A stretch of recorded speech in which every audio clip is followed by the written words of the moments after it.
As mentioned, my name is Andrea Marinković, and I will be presenting the findings from North Macedonia and Bosnia and Herzegovina, and due to the time constraint, it will not be in much detail, unfortunately, but it's covered in our research report that you can read following this, and you can ask questions after my presentation. So specifically, to give you some context, we have previously done research in Poland, Czechia, and Serbia. And in this report, we discussed two more Western Balkan countries, which is North Macedonia and Bosnia and Herzegovina, as outlined here on the map. In this webinar, if this webinar is the first time you're encountering the project, I'll briefly outline our methodology. We conducted desk research, interviews with 4 different types of interviewees, and also conducted field visits of various organizations' premises, mosques, and cultural and religious centers. The methodology, one way in which we identified the groups was also by looking at their connections to European Muslim Brotherhood affiliated organizations, as shown on the slide. In the 3, you will see the light blue ones, and they're highlighted for your attention as they will specifically be mentioned in relation to our case studies. We then took the approach of classifying these groups into these 3 categories. So gray area groups, Muslim Brotherhood inspired groups, and Muslim Brotherhood affiliated groups. North Macedonia is the first case study in this report, which we have selected due to a significant Muslim population that is still in the minority, comprising around 1/3 of the population. The last census was done in approximately 2002, and these numbers are contested, but they range somewhere between 36 and 43%. They are mainly ethnically Albanians, but also there are other ethnic groups that are Muslim, such as Bosniaks, 3% of Turks, and Torbeshi, ethnic Macedonians who are Muslim. The main religious authority for Muslims in North Macedonia is the Islamic religious community that was established in '91, but it was recognized by the government in '94, and it's faced some issues in the last decade, in particular with keeping all mosques in the country under its control, which has also left sort of a window of opportunity for potential Muslim Brotherhood developments. Our investigation pointed towards 2 organizations, which I'll outline now in a little bit more depth. The first one is an NGO called Legis. It is headquartered in Skopje, but it is not a member of any Muslim Brotherhood affiliated organizations that I presented a slide ago. They mainly perform humanitarian aid activities both domestically and abroad, and this includes refugees who have just arrived in Greece, but also further away in Syria and neighboring countries such as Bosnia and Herzegovina. Our interest in this specific NGO was sparked by their involvement, or technically their presidents, former presidents and husband of current presidents, involvement in the Gaza Freedom Flotilla in 2010.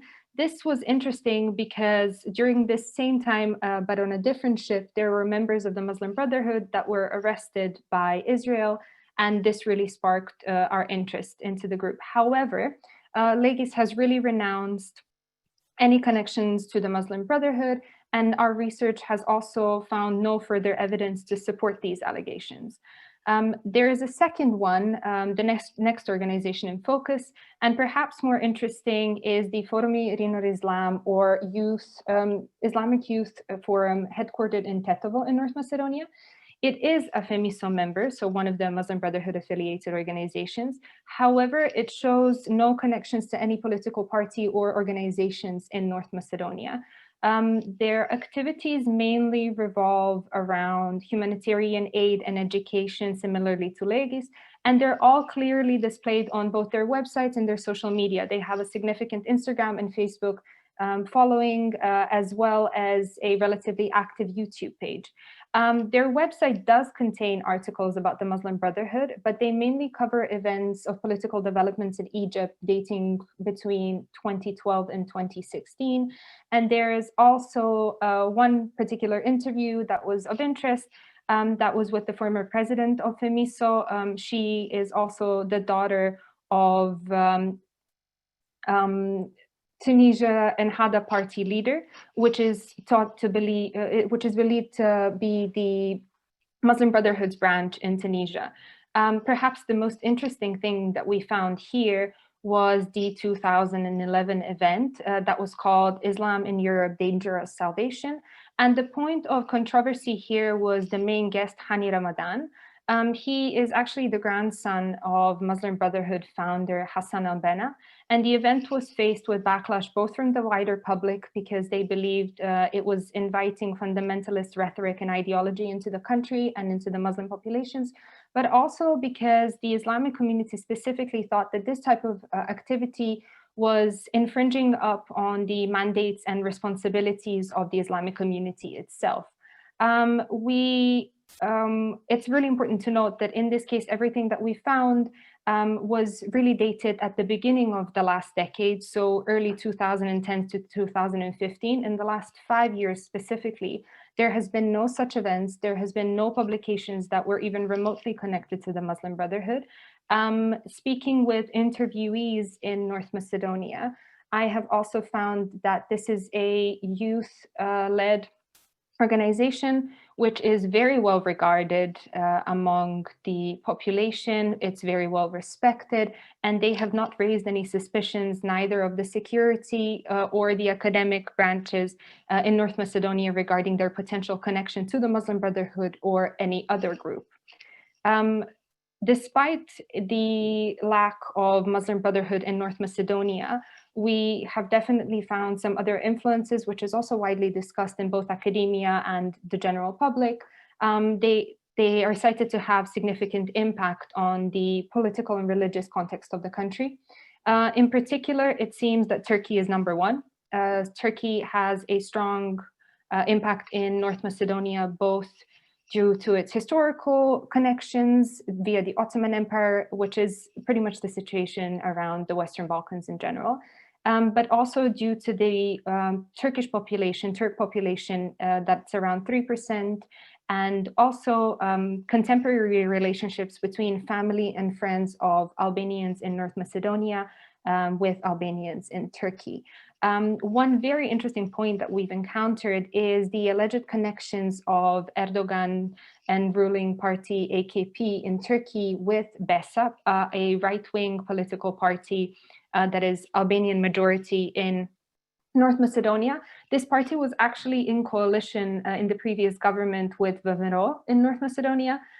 They are believed to be pro-Erdogan and pro-Turkey. However, their discourse in public tends to be more around supporting the Albanians in the country and really providing equal footing in society for them. What we've also found is that BESA and some founders of BESA are connected to a publishing house called Logos-A. It's a publishing house that predominantly publishes and sells books in Albanian. And among those books are also books by Muslim Brotherhood members, such as its founder, Hassan al-Banna, and also Yusuf al-Qaradawi. Something that was very interesting here is that my interviewees, when they were mentioning these relations, they also mentioned to me that it was their belief that the AKP represented the Muslim Brotherhood in Turkey. So just noteworthy in this context. Gulf states are also present, albeit very, very less institutionalized, more personal, individual, and business relationships. We can see influences from Saudi Arabia, Qatar, Kuwait, and UAE. But predominantly this is through education, specifically imams, and also funding mosques. There has been noted an increase in Wahhabis in North Macedonia in the last couple of years, according to my interviewees, and this is specifically in the Torbeshi community.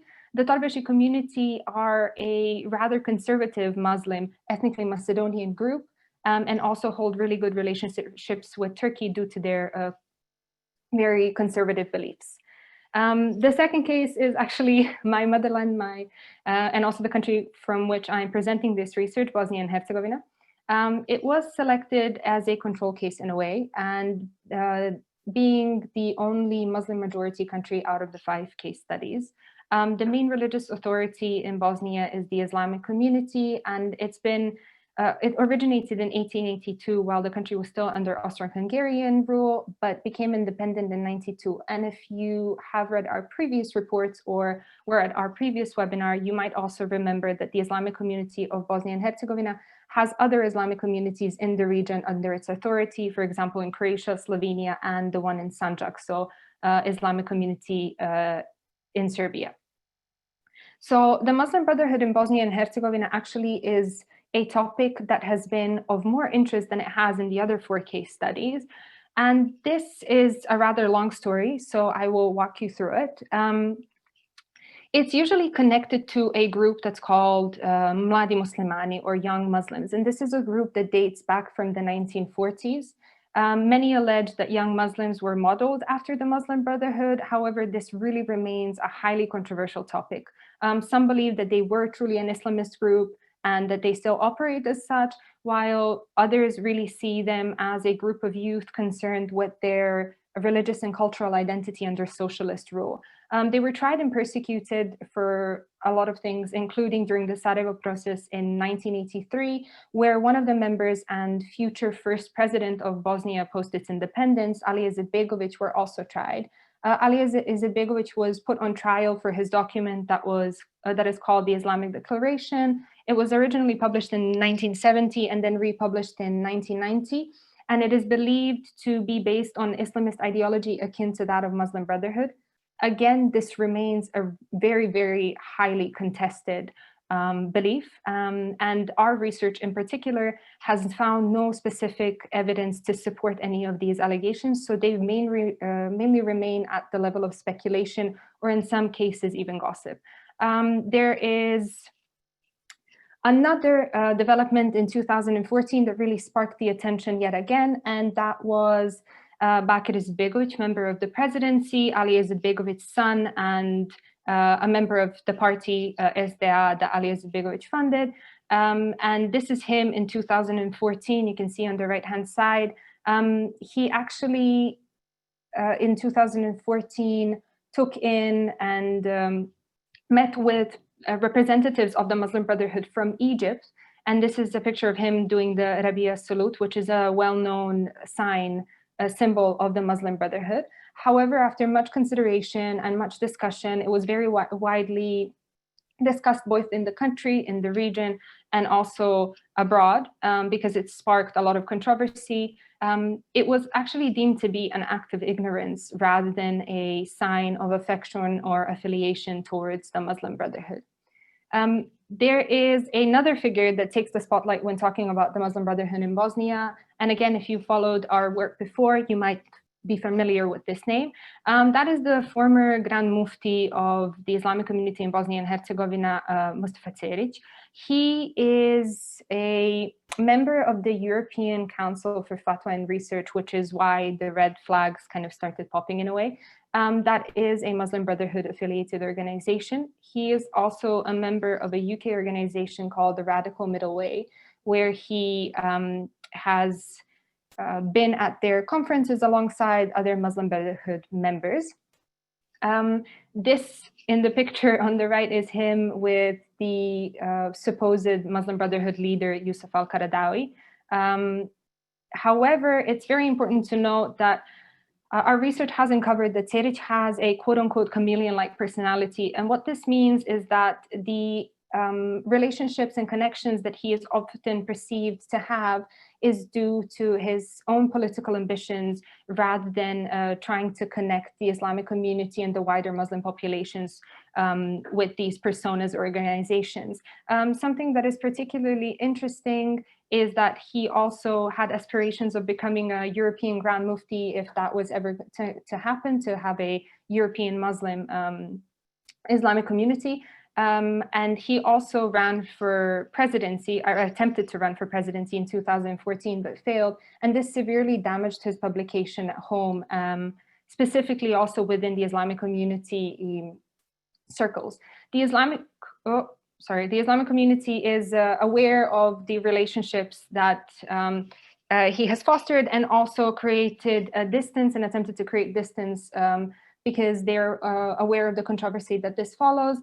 For example, when Yusuf al-Qaradawi was visiting Sarajevo a couple of years back, because the European Council for Fatwa and Research has actually held multiple sessions in Sarajevo. They refused to host an interview with him and publish it on their website because they were aware and are aware of the implications that carries with itself, thus creating distance. Similar to Macedonia, however, in terms of more present activities, there is one organization that was uncovered to have a connection to other Muslim Brotherhood affiliated groups, and that is an organization called ACOS. It is short for Asociacija za kulturu, obrazovanje i sport, or Associations for Culture, Education and Sport. It is an umbrella organization and it's headquartered in Sarajevo. The reason why we looked into ACOS is actually multiple, and there's a lot more things that kind of dragged our attention to them in comparison to the FRI in North Macedonia. So first, they are a member of FEMISO. On the FIOE, another Muslim Brotherhood, supposed Muslim Brotherhood affiliated organization, they're listed as a friendly partner. But something that was really interesting is that ACOS is connected to ACEA, an NGO in Kosovo.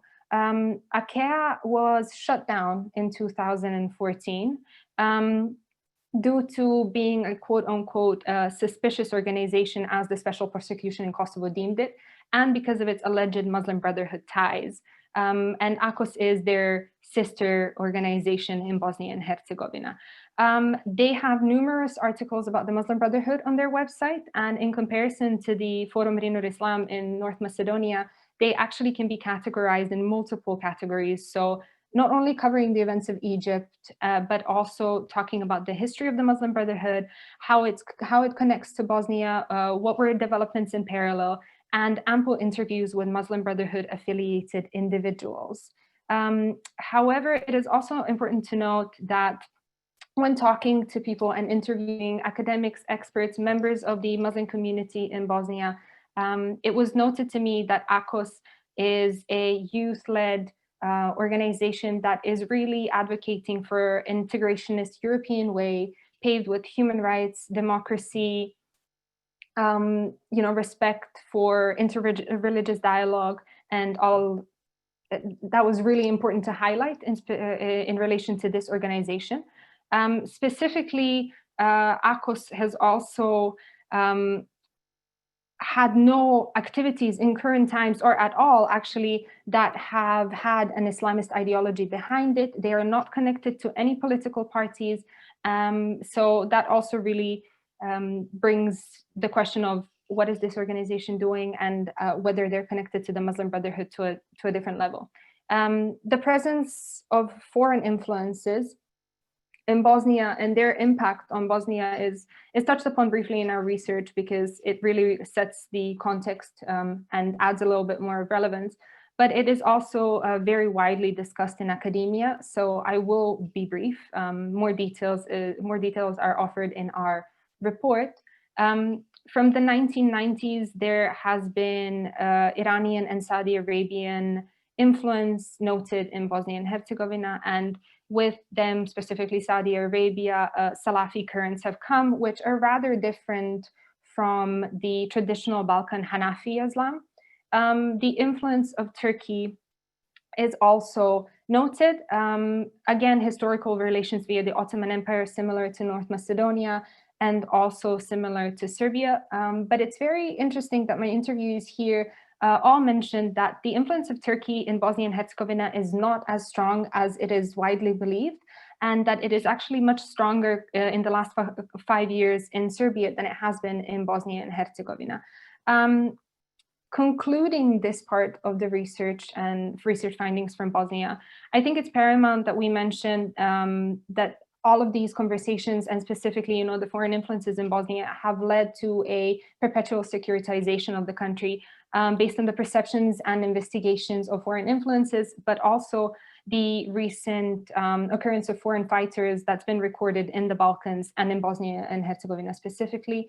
Some academics have even gone as far to describe Bosnia as the cradle of terrorism, and the interviews that I've had the chance to speak to have really demonstrated their frustration with both statements like this and creating guilt by association, which has historically also been done in Bosnia in terms of the Muslim Brotherhood. I have also gotten the impression that they all believe a lot of the times, including Muslim Brotherhood affiliations and connections in Bosnia, are often sensationalized and blown out of proportion. And while there have been threats in the past decade, they have also been addressed and continue to be addressed. So that's just something to keep in mind. As a last point, our report also touches upon various strategies that actors, including the Islamic community in Bosnia, have taken to prevent radicalization and extremism. And for example, by limiting the influence of foreign actors on preachings and teachings and religious objects, which has been in power since the 1990s and reiterated again with a decision by the Islamic community in 2007. I hope that this gives you some details on what we found. I thank you for your attention, and if you have any